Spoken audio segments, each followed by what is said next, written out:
Vous connaissez certainement ce commandement de la Bible qui dit « Aime ton prochain comme toi-même ». Je me suis toujours posé la question de savoir comment on peut faire pour aimer d'autres personnes si on ne s'aime pas soi-même. Où est-ce qu'on peut trouver les ressources nécessaires pour aimer les gens autour de nous si on n'a pas un amour de soi, si on n'a pas développé l'amour de soi. Dans cette vidéo, nous allons parler des 10 conseils pour développer l'amour de soi.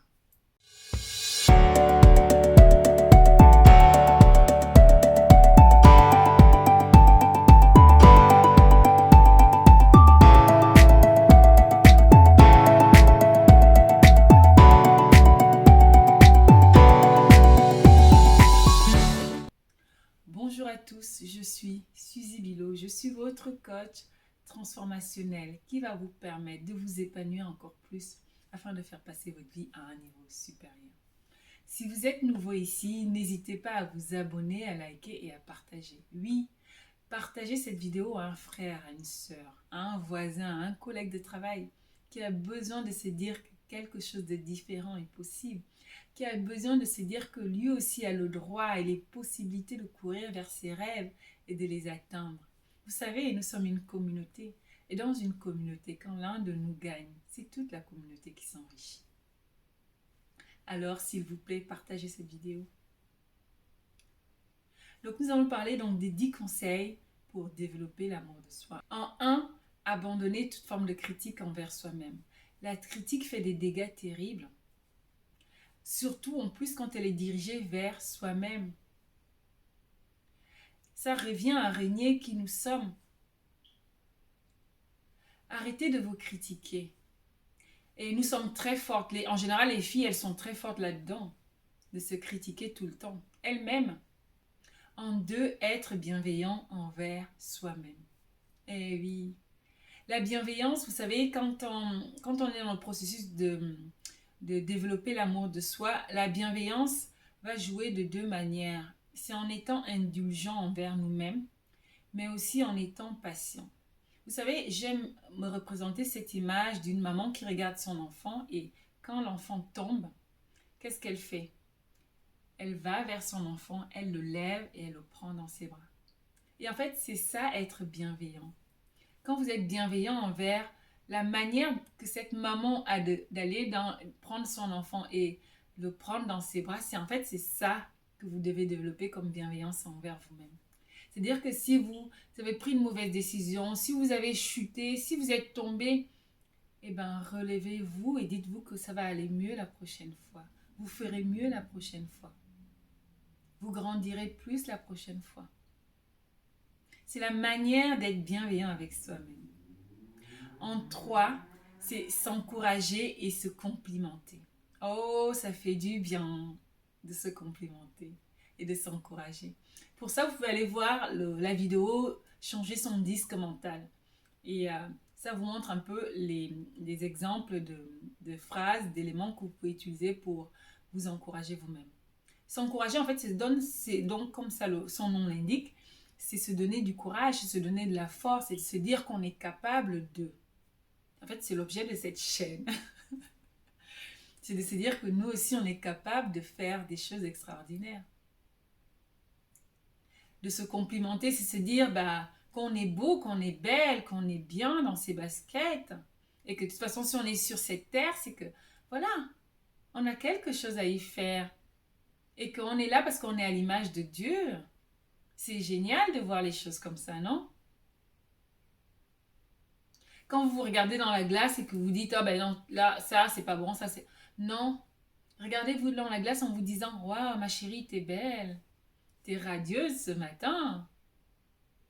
Tu es merveilleuse. » Et ça change beaucoup de choses dans la perception que vous avez de vous-même.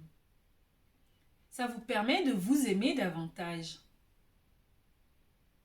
Mettez ça en pratique, s'il vous plaît. En 4, c'est se réconcilier avec ses défauts. Eh oui. C'est-à-dire que même si on a des imperfections, ce n'est pas grave. Nous tous, nous avons une part d'ombre et une part de paradoxe dans notre vie.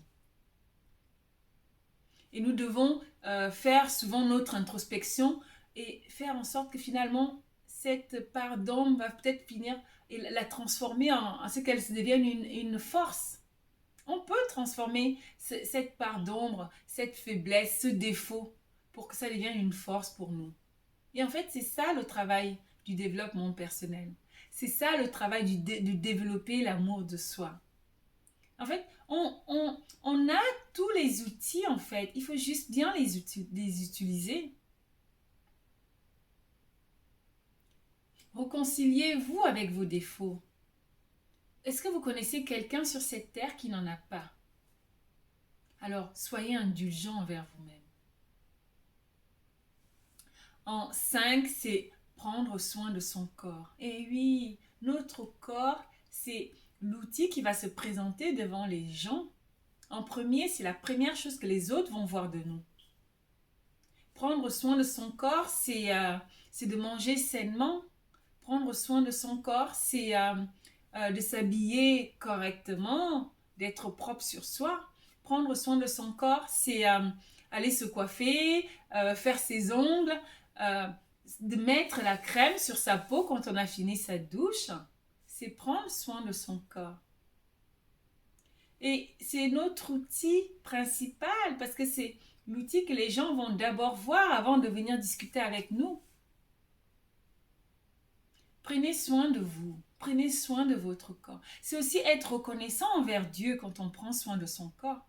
On lui dit qu'on est heureux d'avoir ce qu'on a. Prendre soin de son corps, c'est remercier Dieu aussi. Vous savez? C'est vrai, c'est remercier Dieu de ce qu'on a.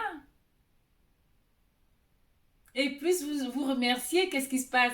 Plus vous aurez des bienfaits de ce remerciement. En 6, c'est se pardonner. Se pardonner à soi-même. Et oui, on a tous fait des erreurs. Et ressasser le passé ne sert à rien. On va passer notre temps à ruminer. Ça ne nous aide pas à avancer de ressasser le passé. Il faut pardonner au passé. Il faut pardonner. Pardonnez-vous à vous-même pour pouvoir avancer. Pardonnez-vous à vous-même et vous vous direz que je ferai mieux la prochaine fois. Pardonnez-vous à vous-même, c'est se dire que je vais mieux faire. Je vais faire différemment la prochaine fois. Je vais faire en sorte que les choses avancent. Pardonner, se pardonner à soi-même permet aussi de pardonner aux autres. Parce que quand on arrive à se pardonner, on peut pardonner aux autres. Mais si on n'arrive pas à se pardonner, on ne peut pas pardonner aux autres. Vous ne pouvez pas donner aux gens une chose que vous n'avez pas en vous. C'est tout l'objet de cette chaîne. Parce qu'en fait, quand on est bien dans son corps, dans sa peau, dans l'être qu'on est, on est capable de donner, de rayonner. Il y a vraiment une corrélation dans tout le processus de développement personnel. Il y a une corrélation dans l'être que nous sommes, la personne que nous sommes à l'extérieur et à l'intérieur. On ne peut pas donner ce qu'on n'a pas en fait en nous. Donc, pardonnez-vous à vous-même. En 7, c'est oser être authentique. Être authentique, c'est être en accord avec sa personne. Oser être authentique, c'est être en accord avec ses pensées, ses paroles et ses actes. C'est être en accord avec qui on est réellement. Parce qu'en fait, quand on est authentique, on va toujours suivre nos valeurs dans tout ce qu'on va faire en fait. Si on veut violer une de nos valeurs, on va s'arrêter net. On va dire non, ça viole mon mode de pensée, je ne peux pas. Soyez en accord, soyez authentique avec vous-même. En 8, c'est s'écouter soi-même. Eh oui, je ne le dirai jamais assez. Écoutez-vous. Écoutez-vous. Sachez déceler dans votre vie les choses qui vous font du bien. Sachez déceler dans votre vie les choses qui vous permettent de vous sentir bien, qui vous ont donné envie d'être plus. Sachez déceler ces choses et ainsi vous deviendrez plus. Ça va développer votre amour de soi. Écoutez-vous vous-même. Délestez-vous des choses qui ne vous font pas du bien. Apprenez à vous apprécier. Appréciez-vous. Vous êtes avec vous-même H24 sur 24. Si vous n'êtes pas en accord avec vous-même, qu'est-ce qui se passe? Beaucoup de gens deviennent fous en fait quand ils ne sont pas en accord avec eux-mêmes. Parce qu'ils vont passer le temps à violer leurs propres lois mentales.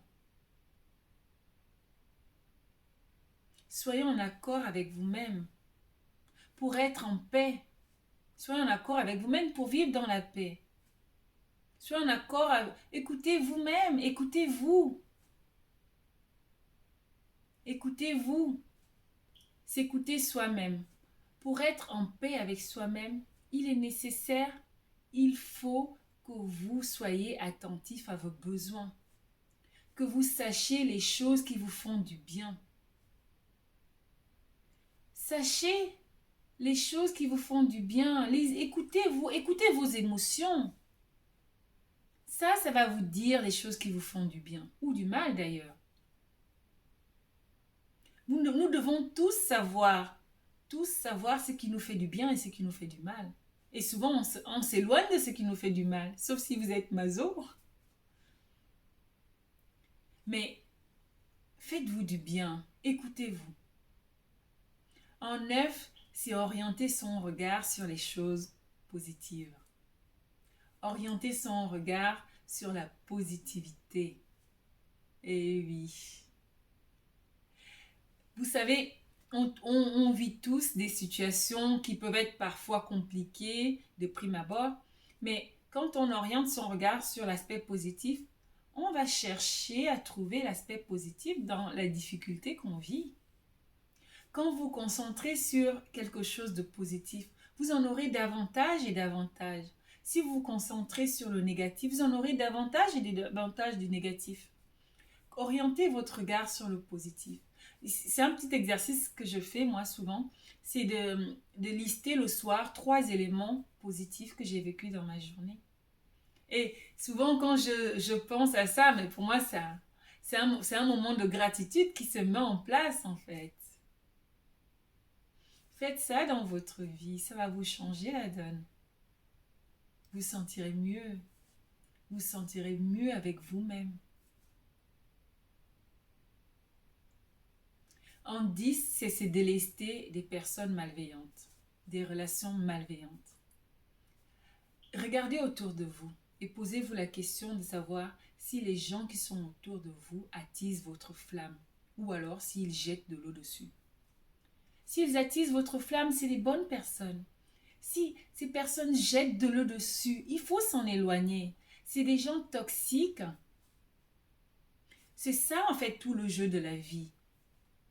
C'est de regarder et d'apprécier les choses qu'on a autour de nous. C'est de regarder et se dire que voilà, je vais continuer à faire ceci parce que ça m'apporte du positif dans ma vie, ou je vais continuer à fréquenter cette personne parce qu'elle m'apporte de la positivité dans ma vie, et celle-là un peu moins. Donc, je vais trouver le juste milieu. On doit apprendre de ses erreurs pour pouvoir avancer. Voilà donc les 10 choses que vous pouvez mettre dans votre vie pour développer l'amour de soi. Et oui, l'amour de soi, c'est que vous-même qui pouvez le développer pour vous. Ne laissez pas les autres personnes autour de vous vous dicter l'amour que vous devez avoir pour vous-même. Vous devez vous aimer.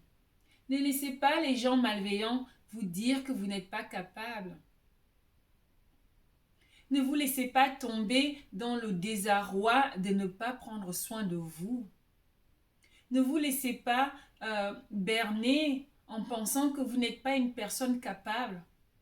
Ne laissez pas la petite voix négative prendre le dessus dans votre vie. La vidéo d'aujourd'hui est terminée. Nous avons donc parlé des 10 conseils pour développer l'amour de soi. Dites-moi dans les commentaires si vous pensez qu'il existe d'autres conseils que j'aurais pu vous donner pour développer l'amour de soi. Et quant à moi, je vous dis, n'oubliez pas, vous serez toujours plus que vainqueur dans toutes les situations avec le développement personnel. Passez une merveilleuse journée. À bientôt. Bye bye.